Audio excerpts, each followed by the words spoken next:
Hello नमस्कार किसान भाइयों। आज हम इस वीडियो में बात करेंगे गेहूं में बालियां निकलते समय कौन कौन से कार्यों को करना चाहिए और कौन कौन सी खादों और स्प्रे का प्रयोग करना चाहिए जिससे हमारी पैदावार बढ़ सके।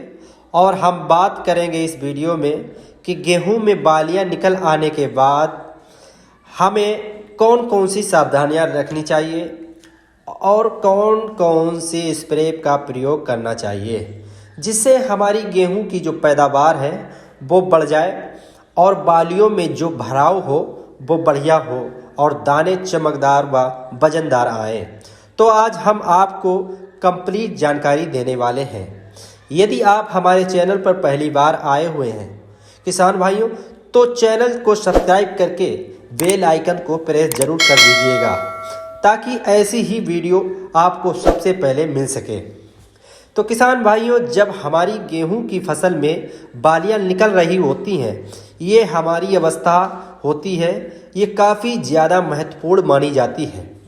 इस समय हमें कुछ सावधानियों को रखना होता है और कुछ किसान भाइयों खास खादों का प्रयोग करना होता है जिससे हमारी जो पैदावार होती है वो अंत तक बढ़ जाए। सबसे पहले हम बात करते हैं इस समय पर कौन कौन सी स्प्रे खाद का प्रयोग करना चाहिए, किस स्प्रे खाद की हमारे पौधों को इस समय पर आवश्यकता होती है। तो सबसे पहले किसान भाइयों, आपको अपने खेत पर जाना है और अच्छे से निरीक्षण करना है। यदि किसान भाइयों आपकी फसल पीलापन और कमज़ोर दिखाई दे रही है तो इस समय पर नंबर 1 पर जो छिड़काव करना चाहिए इसका नाम है 13-0-45। किसान भाइयों, इसमें 13% नाइट्रोजन होता है और 0% फास्फोरस होता है और 45% पोटास पाया जाता है। इसका प्रयोग अगर थोड़ी सी कमज़ोर फसल में करेंगे तो किसान भाइयों, या ऐसी फसल में करेंगे जिसमें नाइट्रोजन की कमी दिख रही हो तो ये सबसे बढ़िया रिजल्ट देगा। इससे आपकी पैदावार बढ़ जाएगी। लेकिन यदि आपकी गेहूं की फसल में हरी भरी है, उसमें पीलापन नहीं है, आपकी गेहूं की फसल काफ़ी बढ़िया है, तो किसान भाइयों इस समय पर NPK 0-52-34 का प्रयोग करना चाहिए। इसको डालने पर बहुत सारे फ़ायदे होते हैं किसान भाइयों। जैसा कि गेहूं की बालियों का साइज बढ़ेगा, बालियों में दाने का भराव काफ़ी अच्छा होगा। यदि हम 0-52-34 NPK की मात्रा की बात करें तो आप 1 किलोग्राम ले लीजिए किसान भाइयों। 150 लीटर पानी में इसका घोल बनाकर इसका स्प्रे कर दें। यदि आप 13-0-45 NPK लेते हैं तो इसकी भी 1 किलोग्राम प्रति एकड़ के हिसाब से ही मात्रा रहेगी। 150 लीटर पानी में घोल बनाकर इसका भी स्प्रे करना है।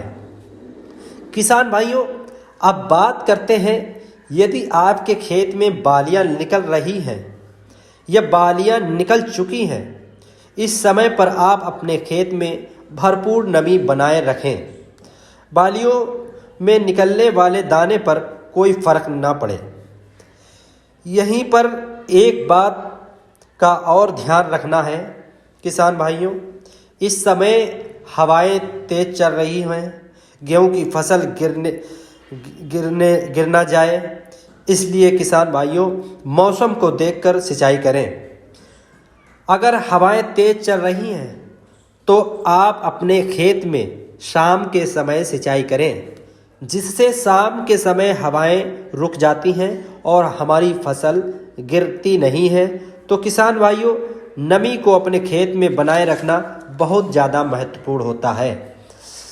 तो किसान भाइयों, अब हम बात कर लेते हैं यदि गेहूं की फसल में पूर्णतया बालियां निकल चुकी हैं, इस समय हमें कौन सी बातों का ध्यान रखना चाहिए और क्या हमें खाद या स्प्रे का प्रयोग करना चाहिए। किसान भाइयों, जब गेहूं की फसल में बालियां निकल जाती हैं, इस समय बहुत सारे किसान आवश्यकता होकर घर बैठ जाते हैं कि अब तो हमारी गेहूं की फसल बढ़िया हो जाएगी। ये बात बिल्कुल सही है किसान भाइयों। यदि किस समय आप किसी उर्वरक का प्रयोग नहीं करेंगे तो आपकी गेहूं की फसल की पैदावार काफ़ी बढ़िया होगी। लेकिन किसान भाइयों, हम इस समय कम मात्रा का और कम खर्च करके 200 से 250 रुपये का खर्चा कर दें तो आपकी गेहूं की पैदावार 15 से 20% तक की और बढ़ सकती है। मतलब किसान भाइयों, हमारी गेहूं की पैदावार 1 से 2 कुंटल प्रति एकड़ के हिसाब से बढ़ जाएगी। यदि हम एक ऐसे स्प्रे का छिड़काव करते हैं, इसकी आवश्यकता इस समय हमारे खेत पर काफ़ी अधिक पड़ती है। अब गेहूं में बालियां निकलने के बाद आपके पौधे को सबसे ज़्यादा आवश्यकता होती है किसान भाइयों पोटास की। जी हाँ किसान भाइयों, यदि आप इस समय पोटास का प्रयोग करते हैं तो काफ़ी शानदार रिजल्ट देखने को मिल जाते हैं। पोटास को स्प्रे के द्वारा डाल सकते हैं और MAP 60% वाला होता है। उसको किसान भाइयों लगभग 15 से 20 किलोग्राम प्रति एकड़ के हिसाब से बुरकाव भी कर सकते हैं, सबसे बढ़िया रहेगा। किसान भाइयों, आप स्प्रे के माध्यम से करें। जब आप 0050 का स्प्रे करेंगे तब आपकी गेहूं की फसल पोटास को कम समय ले लेगी। पोटास अपना रिजल्ट दिखाना शुरू कर देती है। तो किसान भाइयों, अब बात करते हैं पोटास डालने से क्या फ़ायदे मिलेंगे, हमारी गेहूं की पैदावार कैसे बढ़ेगी। किसान साथियों, सबसे बड़ा फ़ायदा होगा गेहूं की बालियां स्वस्थ होंगी और बालियों में जो जगह खाली रह जाती है वो आपको भरपूर भरा हुआ दिखाई देता है। दाने की क्वालिटी वजनदार होगी। इससे किसान भाइयों निश्चित ही पैदावार अधिक मिलेगी। ये भी आज की वीडियो, अगर आपको हमारी वीडियो अच्छी लगी हो तो वीडियो को लाइक करके कमेंट में ज़रूर बताओ वीडियो को कैसी लगी है, तथा चैनल को सब्सक्राइब करना ना भूलिएगा। चलिए मिलते हैं अगली वीडियो में, जब तक के लिए जय जवान जय किसान।